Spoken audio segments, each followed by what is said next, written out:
Good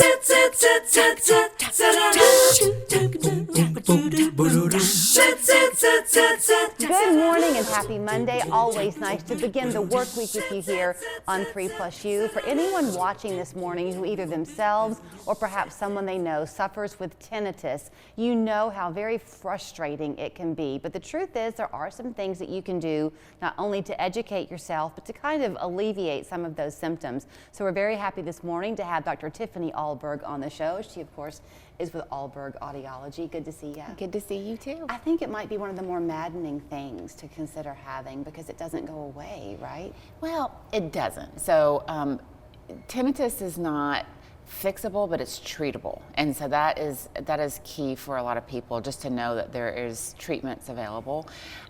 You think about, I try to think sometimes about how to explain tinnitus or things that you can do for tinnitus to my patients, and I think about like an itch. The other day I put on this sweater and it was so itchy, and then immediately my kid runs to me and is like, "Mom, I need this."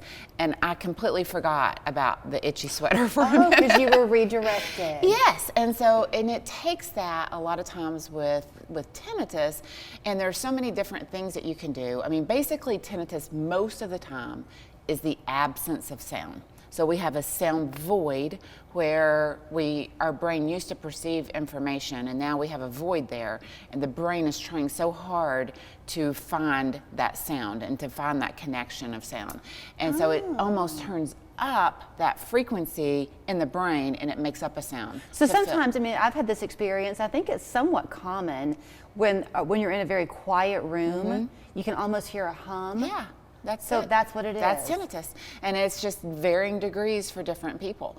And sometimes when people focus on it a lot, there's a whole cycle around tinnitus, sort of like if you have a really itchy sweater on. Sure. You know, if you think about it, it's worse. Right. And you think about it and it's like, oh, I can't stand it. I've got to rip this thing off. And so the same thing happens with tinnitus. You think about it, it gets worse. You think about it, it gets worse. And so there's this cycle around it. But if you break the cycle, and so there's something new too. There's an app that we have been working with. It's called Mahana. Mahana. And it is a cognitive behavioral therapy, so it's CBT, and it is basically like a counseling session, multiple counseling sessions within this app that just help people to redirect, like you're talking about, so that they're able to focus on good things, calm things, whatever that is, and it gives people ideas and help and just the ability to help themselves to not think about it. That makes a lot of sense to me why you would use that approach in a way, because haven't you told me that it often is worse at night? It is, because of the absence of sound. Right. So then if you're not sleeping well, then that creates mood swings. Yes. You know, and one thing, and plus just the frustration, especially at first diagnosis, and at the first awareness of symptoms anyway, of not being able to get rid of it, that would just drive you crazy. Yeah, it does. And so, I mean, we recommend different apps for people sleeping.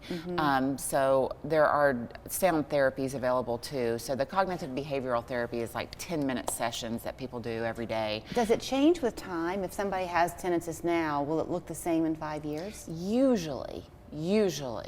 Okay. It gets better because. Oh, it gets better. Because most of the time, that initial awareness of, oh my goodness, and then the thought of that it's never going to go away, which is not true. I have people who have it and they can't find it unless they really, really, really think about it later, when they know that it's not a big deal, when they know that it's not a brain tumor, or they're not having some kind of, issue. Right. Just that when you have something and you don't know what it is, then there's a stress that happens around that. It is funny how you can interpret something. So for me, I would have classified tinnitus as, quote, ringing in your ear. But really it is the absence of sound, and somehow that's a different take to me, because I'm thinking I can replace a sound then. Yeah. Yeah, and that's basically why, you know, the hearing aids do help a lot of people with tinnitus, because it's bringing the sound back up. And so I tell people it's like having a candle in a room, and then you have the main light source, and you don't pay any attention to this candle sitting off in the corner until you turn the lights off, and then all of a sudden your eyes are drawn to this candle, and that's what happens with the tinnitus. So when your hearing is normal, then you're hearing all of the environmental sounds, but when you do have a void in a certain frequency, then all of a sudden this internal sound is amplified. And so when you fill that hearing void back up with environmental sounds, then that internal sound goes away. Are you seeing, because what causes the tinnitus? Is it hearing damage? Most of the time, it is really the absence of sound.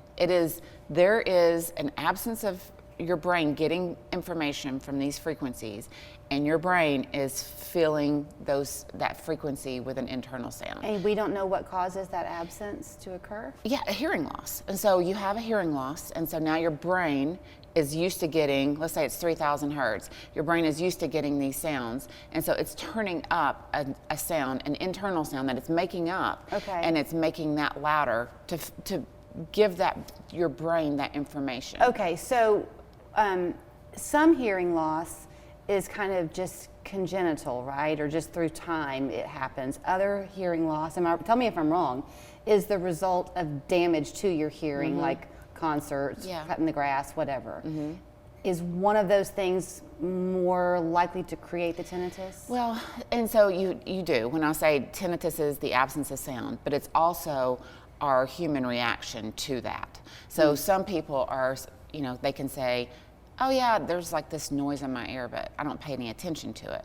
And then other people are like, wow, there's this noise in my ear and it drives me crazy and I can't stand it. And it causes this emotional response that makes everything worse. And so it's dealing with that emotional reaction that can make that better. I mean, there's other things you can do to treat it too, but you know, that's a huge part of it. That makes sense. Are you seeing it diagnosed in younger and younger people?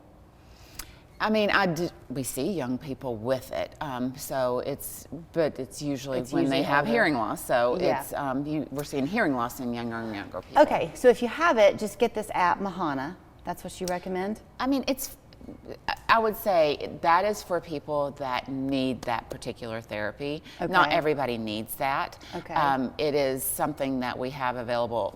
You have to get it through like an audiologist. Get through you. So it is something available. I don't recommend that for everybody, but for a certain segment of people with tinnitus, I think that it's very helpful. And then find something at night, whether it's a fan or something, just to kind of help bring in some sound. I mean, there are so many free apps. There's an app that is called Widex, Widex, Zen, Zen, and they have some really good tinnitus therapy that is completely free. And there's another one called Resound, Resound, and they have a tinnitus app as well that is completely free that are very, very good for filling those voids at night. There's also just her office, Ahlberg Audiology on North Ocoee Street in Cleveland. Her phone number is 641-0956. Online, it's ahlbergaudiology.com. See you here on a Monday. That's our dad joke of the week. So forget about that itchy sweater. You can tell. It can be the mom joke for you, Tiffany. Here's Jason with our dad joke of the week. You can tell it over supper tonight. Your dad joke of the week, brought to you by West Yellowknife Trading Post.